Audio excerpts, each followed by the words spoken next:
programme de Sud FM Thiès, la 102.2 en modulation de fréquence. Nous sommes le mardi 15 septembre 2015. Pape Gueye sur la mise en onde de ces 10 heures. Babacar Ndao à la présentation. Au sommaire de ces 10 heures, CRD spécial de rentrée des classes, le ministre de l'Éducation Serigne Mbaye Thiam préside cette rencontre ce matin à la salle de délibération du conseil départemental de Thiès. Accompagnement des collectivités locales pour des villes fortes, l'ADM, l'agence de développement municipal, mise sur la mobilisation de nouvelles ressources, la gestion financière et celle du patrimoine, entre autres questions qui seront partagées pendant 5 jours entre élus et services techniques déconcentrés.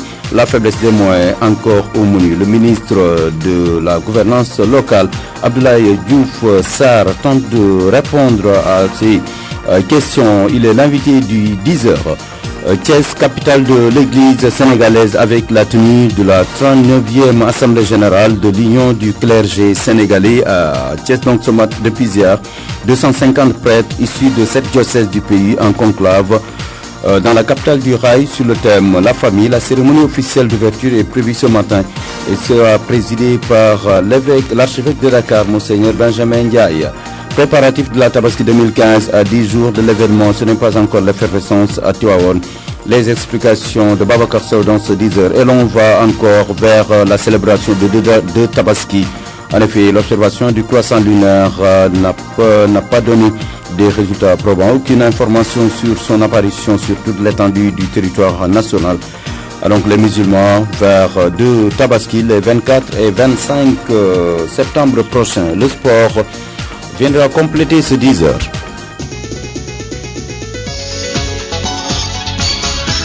Babacar Ndao. Le développement du Sénégal ne peut se faire sans l'existence de villes fortes, selon le directeur général de l'agence de développement municipal, Cheikh Issa Sall. L'objectif de l'ADM, sa mission, c'est vraiment de construire des villes fortes partout au Sénégal, des villes émergentes, des villes viables. Dans ce cadre, on voulait, avec les élus, réfléchir sur des procédures qui vont leur permettre de mieux mobiliser les ressources. Vous l'avez dit tout à l'heure, le nerf de la guerre, c'est les finances. La maîtrise d'ouvrage, parents pauvres dans la gestion des collectivités locales, renouvelée à environ 80% lors des dernières élections locales. La rencontre de Thiès initiée par l'ADM vient donc à son heure, si l'on en croit Chérif Diagne. Il est le directeur de l'agence régionale de développement de Thiès. Vous savez que les collectivités locales ont été renouvelées à 80% au niveau national. Donc il est important que les nouvelles équipes en place puissent quand même recevoir ce type de formation, d'avoir ce type d'information et véritablement cette procédure d'accompagnement qu'offre l'ADM, en plus de ce que nous faisons quotidiennement. Quotidiennement, nos équipes sont sur le terrain auprès des collectivités locales, mais je crois qu'un apport de qualité de cette nature n'est jamais de trop. L'insuffisance des moyens alloués aux collectivités locales encore évoquée. Le ministre de la gouvernance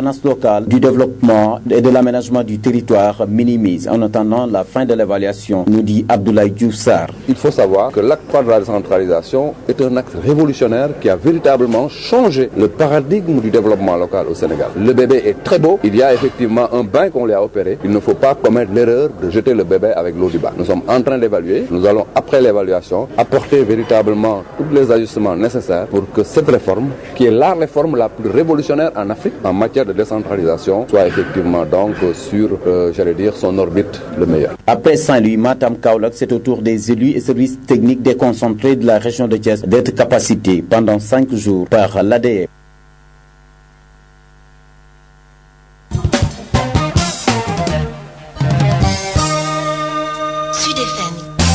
Mesdames et messieurs, merci de suivre les programmes de Sud FM Thiès préparatifs de la rentrée des classes 2015. Le ministre de l'Éducation nationale, Serigne Mbaye Thiam, préside ce matin un CRD spécial sur la question. La rencontre aura lieu, se tient présentement dans la salle de délibération du conseil départemental de Thiès. 39e Assemblée générale de l'Union du clergé sénégalais. À Thiès, 250 prêtres issus de 7 diocèses du pays en conclave depuis hier dans la capitale du rail. Sur le thème La famille, la cérémonie officielle d'ouverture est prévue ce matin. L'abbé Augustin Thiao est le vicaire de la paroisse de Morolan, par ailleurs président de la cellule Thiès de l'UCS. Le défi aujourd'hui, ce n'est pas seulement de réfléchir autour de la personnalité du prêtre, mais de réfléchir surtout sur la famille. Parce que nous savons qu'aujourd'hui, la famille, de manière générale, toutes confessions confondues, traverse beaucoup de difficultés. Et l'actualité de l'Église depuis l'année dernière avec le Saint-Père, le Pape François, réfléchit autour de la famille. Voilà les questions liées à la famille, les difficultés, l'éducation, la perte des valeurs et tout ça là, c'est toute cette économie que nous voudrions décliner et offrir à la société sénégalaise comme participation dans la vie de la société et qui est une participation de notre église locale. Augmenté et nous sommes à 250 et Thiès c'est un centre d'intérêt. Donc dans les archives un peu de nos assemblées, à chaque fois que Thiès est de tour, il y a un grand engouement. Et donc je confirme le fait que Thiès soit un carrefour aussi bien du fait du côté religieux que dans les autres secteurs. Alors le programme, donc le 14, c'est l'accueil des délégations, notamment des délégations de Ziguinchor, Kolda qui viennent déjà dès le midi du 14. Et ensuite, le premier temps fort, c'est la cérémonie d'ouverture, qui sera une cérémonie civile présidée par son Excellence Monseigneur Jean-Noël Diouf, qui est l'évêque de Tambacounda, mais qui est particulièrement l'évêque qui est chargé de la commission clergé et séminaire. Donc c'est notre évêque de tutelle dans la conférence épiscopale. Et en présence de son Excellence Monseigneur André Gueye, l'évêque de Thiès, et de son Excellence le gouverneur de la région, ensuite des autres autorités civiles et militaires et même politiques. Ciao, préparatif de la Tabaski 2015 à 10 jours de l'événement, ce n'est pas encore l'effervescence à Tivaouane. Les explications dans ce récit de Babacar Sow. À Tivaouane, après d'une semaine de l'Aïd el-Kébir, fête de Tabaski, ce n'est pas encore l'effervescence dans la cité religieuse. Dans la ville, tout est calme, les gens vaquent tranquillement à leurs occupations, contrairement aux années précédentes où à pareil moment, c'était le branle-bas, une situation qui selon certains Tivaouanois est due à la crise économique. Toukoussar, un habitant de Tivaouane rencontré en ville. On dirait qu'il n'y a pas une fête. La crise, on n'a pas de l'argent, on ne sait même pas où on allait dans ce pays. Ça fait un peu différent. Les années passé, sincèrement, il y avait un peu de moutons dans la ville. Des masses dans la ville de Tivaouane, je ne vois même pas un mouton. Dans moins de 2 semaines, on ne voit même pas des moutons. C'est la crise, on n'a pas de l'argent. Une situation que d'autres tentent d'expliquer par la mesure de la mairie de ne pas autoriser la présence des vendeurs de moutons avec leurs troupeaux en ville, ce qui était un signe annonciateur de la fête de l'Aïd el-Kébir et d'animation. Une mesure salutaire selon Baïgnan, un autre Tivaouanois rencontré. C'est normal, une logique. La débandade, c'est pas bon. Il faut organiser les choses là. Il y a des forêts. Là où on va les moutons, voilà là-bas. Mais chaque personne ce qu'il veut. Ça c'est pas bon. C'est une bonne mesure parce qu'il faut réglementer les choses là. Pour rappel, la mairie de Tivaouane a déjà pris les devants avec l'interdiction du bétail en errance dans la ville, une situation qui avait fait grincer les dents à certains éleveurs de la cité religieuse. Babacar Sow, Tivaouane pour Sud FM. Encore sur observation du croissant lunaire, aucune information sur son apparition sur toute l'étendue du territoire national. Les musulmans vont donc vont vers deux célébrations de la fête les 24 et 25 septembre prochains.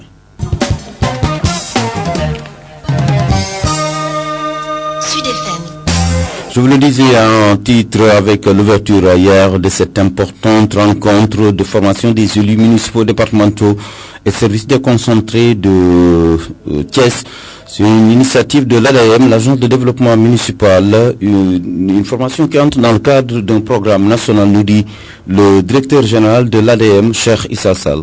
L'agence de développement municipal a un programme de renforcement des capacités des élus locaux, des services déconcentrés et des directions qui sont au niveau central et qui accompagnent et encadrent les cultures locales dans le cadre de la prise en charge de leur mission. Dans ce cadre, on a élaboré un programme de formation qui devait faire le tour du Sénégal. On a eu à former des élus locaux à Saint-Louis, à Kaolack, à Matam et aujourd'hui nous sommes à Thiès. On poursuivra pour aller à Ziguinchor et la dernière session se tiendra à Dakar. La formation vient dans un contexte de mise en œuvre d'une réforme révolutionnaire, à savoir l'acte 3 de la décentralisation. L'acte 3 de la décentralisation vient au moment où le président de la République, son Excellence Macky Sall, a mis en œuvre ce qu'on appelle le plan Sénégal émergent. Donc ces deux réformes simultanées, l'une concerne le niveau national et l'autre concerne les collectivités locales. Mais il y a un lien fort entre ces deux réformes. On ne peut pas parler d'émergence au niveau national si au niveau des collectivités collectivités locales, on n'a pas de ville forte. Et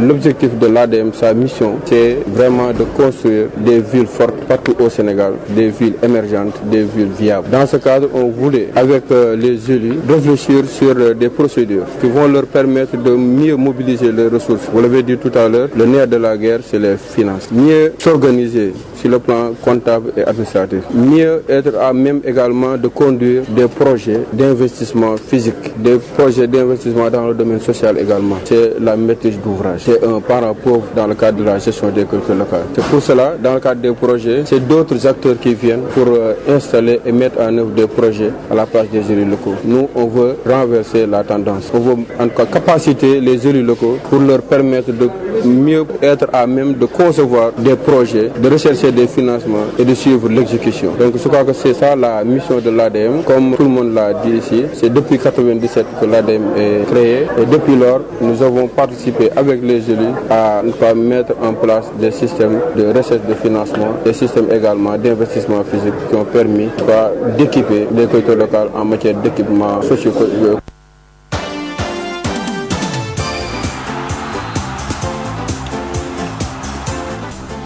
C'est à 10h13, la page sportive de ce 10h. Le Senaps Aikido Club de Thiès a organisé ce week-end la 5e édition de son stage annuel, un stage qui a réuni les dojos de Saint-Louis, Louga et Dakar et qui avait comme thème le secourisme et les traumatismes liés au sport. Dr François Collet, chargé de cours au Senaps Aikido, revient ici sur les bienfaits de la discipline et dégage les perspectives. Il répond à Mondiaï. On a discuté de tous les traumatismes, les gestes de secourisme les plus simples sur le tatami. Et parmi ces gestes, il y a un geste important que les gens oublient, c'est de sécuriser, d'examiner, de savoir alerter, comment alerter, qui alerter, mais surtout de faire les premiers gestes de secours. Surtout ne pas faire quelque chose qu'on ne peut pas expliquer. C'est un stage qui a accueilli d'autres régions, d'autres dojos. Oui, on était une centaine venant de Saint-Louis, de Louga, de Dakar et les gens de Thiès. Surtout quelqu'un du Japon qui est là depuis 1 an, Maître Uno, qui est en fait un conseiller technique qui est venu exprès pour l'aïkido du Sénégal. On a vraiment beaucoup appris de lui. Et donc vous voyez, on est plus d'une centaine ici, réunis toute la journée. On a vraiment beaucoup travaillé, bien travaillé. Les perspectives, c'est d'améliorer ce qu'on fait. Puisque l'aïkido, c'est une voie, c'est un perfectionnement continu. Et l'année prochaine, on aimerait vraiment discuter du 3e âge. Là, on va déjà commencer à travailler là-dessus. Et il faudrait qu'on fasse comme on avait fait l'année dernière, une conférence sur ça, pour parler des pathologies liées au 3e âge. Quand on va à la retraite, on pense que c'est le bout. Non, c'est une seconde vie. La preuve, on dit 3e âge. Donc, c'est un âge où on a plein de pathologies, diabète, tension, hypertension, cholestérol, arthrose, énormément de choses. Le sport aide dans ça. Et je vous ai dit, Maître Fall est là, 80 ans passés, il est toujours là, fonctionnel, c'est toujours le premier et toujours le dernier. Donc, c'est important qu'on puisse parler de cette tranche d'âge-là.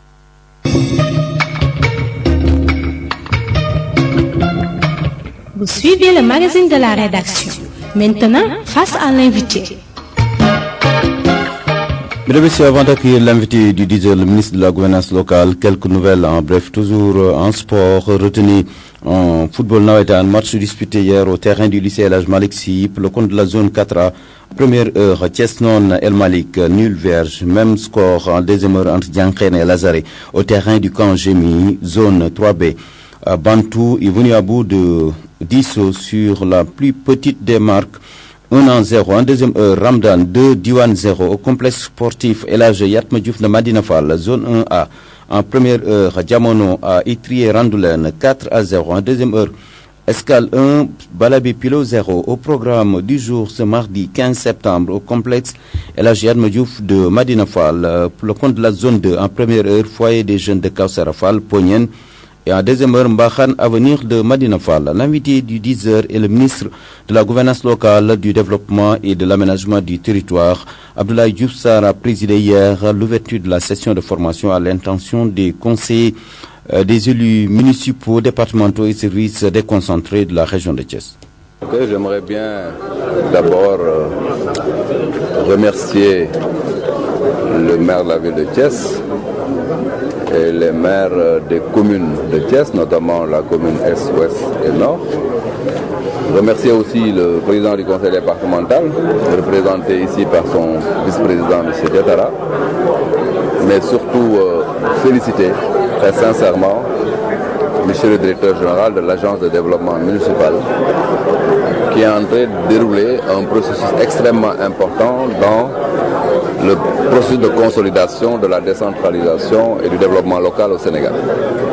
Après plusieurs régions, on est ce matin à Thiès pour dérouler un programme important de capacitation des élus locaux, aussi bien au niveau commune qu'au niveau département, mais aussi d'intégrer dans la formation les services techniques et les autorités déconcentrées. C'est que l'agent de développement municipal a compris que pour réussir l'acte 3 de la décentralisation, il faut capaciter les acteurs. Et de ce point de vue, monsieur le directeur général, félicité. Cette formation est pertinente parce qu'elle intègre les préoccupations de compréhension des textes, rôle et responsabilité des acteurs, mais aussi c'est un atelier de maîtrise des outils, notamment en termes d'entretien des ouvrages des collectivités locales, mais aussi la bonne prise en charge de logiciels de gestion comptable et financière. Vous voyez donc qu'au-delà de la théorie juridique de la décentralisation, il y a aussi une volonté de donner aux élus une capacité en termes donc de maîtrise opérationnelle des projets, mais aussi de maîtrise comptable et financière de la gestion publique. Donc c'est un séminaire extrêmement important qui a fait le tour du pays. Il reste juste les régions de Ziguinchor et Dakar après Thiès. Et je félicite le directeur général de ce projet.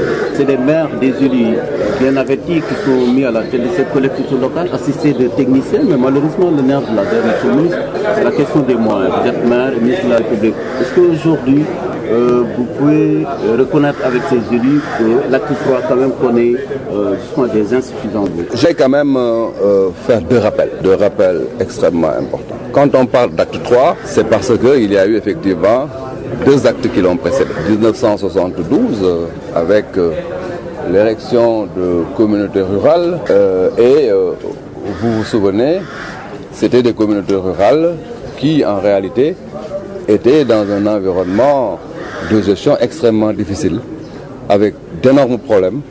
Il y en avait qui n'avaient même pas d'hôtel, de gestion, et les moyens étaient extrêmement rares. 1996, le second acte correspondait effectivement avec un transfert de compétences, c'est vrai, mais avec très peu de ressources transférées. L'acte 3 de la décentralisation est venu positionner la décentralisation sur un autre registre. C'est le registre économique. On change de paradigme, nous ne sommes plus dans une décentralisation à base administrativo-juridique, nous entrons dans une logique de pôle économique. Donc, l'objectif de l'acte 3, c'est de créer au Sénégal des pôles économiques viables, compétitifs, mais arrimés à une perspective économique. Et maintenant, cette communalisation intégrale fait que on a au Sénégal beaucoup de communes qui en réalité prennent en charge des compétences qu'on leur a transférées. L'État a fait beaucoup d'efforts en termes donc d'augmentation de la dotation venant du centre, mais les besoins sont importants et presque véritablement à un niveau qui augmente de manière permanente. Nous comprenons qu'il y a un travail à faire pour mieux renforcer les collectivités locales, mais il faut savoir que l'acte 3 de la décentralisation est un acte révolutionnaire qui a véritablement changé le paradigme du développement local au Sénégal. Le bébé est très beau, il y a effectivement un bain qu'on lui a opéré. Il ne faut pas commettre l'erreur de jeter le bébé avec l'eau du bain. Nous sommes en train d'évaluer, nous allons après l'évaluation apporter véritablement tous les ajustements nécessaires pour que cette réforme, qui est la réforme la plus révolutionnaire en Afrique en matière de décentralisation, soit effectivement donc sur son orbite le meilleur. Président du conseil départemental, alors maire de Thiès, l'a dit tout à l'heure, M. Diatara, l'ADM a été d'un apport, considérable pour la ville de Thiès. Est-ce qu'aujourd'hui, on peut avoir une idée sur l'enveloppe qui a été mise à la disposition de l'ADM pour mieux accompagner ces collectivités locales? Ce que je peux dire, relatif aux propos de M. le Président du conseil départemental, c'est que nous avons été rassurés de l'entendre dire cela, et cela veut dire simplement qu'il faut faire la part des choses entre la République et la chose politique. Et c'est d'ailleurs ce que notre Président dit de manière tout à fait éloquente en disant qu'il faut que la patrie soit avant le parti. Et ce qu'il vient de dire l'illustre très bien. L'Agence de développement municipal est une institution d'État qui travaille pour la République. Babacar Ndaw.